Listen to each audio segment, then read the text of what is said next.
FORA.tv. The world is thinking.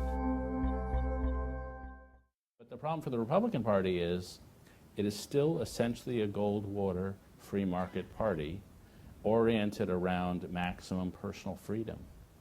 Well, that was fine if you were fighting the Soviet Union. It was fine if you were combating socialism.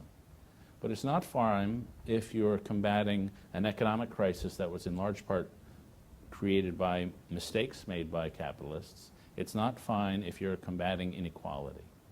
So the Republican Party really has no voice on a lot of the most germane issues of the day. And to me, the one part of global conservatism that does have a voice is the British Conservative Party, which decided we are not going to be a radical free market individualistic party. We are going to be a communitarian, socially oriented party. We're not going to put economics first. We're going to put society first. And we're going to work on shoring up the institutions of society. And we'll make the Labor Party be the state, and we'll be the more community-oriented party. That's a viable way forward because it gives you something to supplement the free market with. The Republican Party, I take the maximalist view. I think they're 3 election defeats away from that kind of rebirth. And are there any voices in the current Republican Party that's talking in those communitarian Cameron-type terms? There are very few, certainly not in Washington. If you go and hang out, believe me, I do, with Republican senators and Republican House members, they all sort of want change. They know they screwed up really badly, but they just don't have the language, and they have the base problem. There is in part because of Rush Limbaugh, but in part just because of the nature of an old, tight party. There's no flexibility there.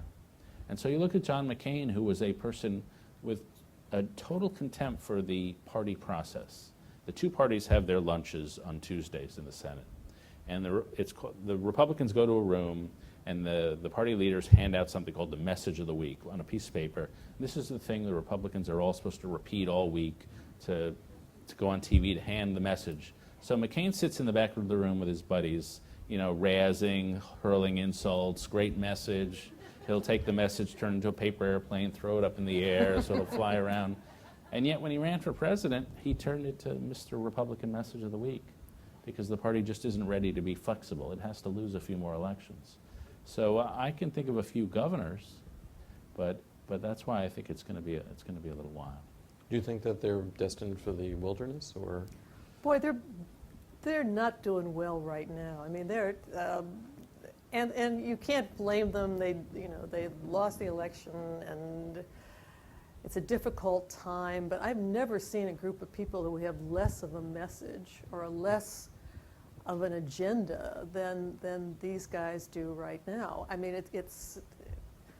But what you wind up with is it's after this next election, and I predict that Arlen Specter will lose the next election. You're going to have a moderate caucus in the Republican Party in the Senate made up of 2 women from Maine. I mean, that is really awful, but that's all they've got left. And it's partly all the things that David said. It's also partly, again, gerrymandering. I mean, if you create these districts in which everybody is a Republican or everybody is a Democrat, you're going to have the party that's the minority party made up only of the people in the truly nutcase districts who can get elected even if they walk around naked all day long. I mean, that's all that's left of them.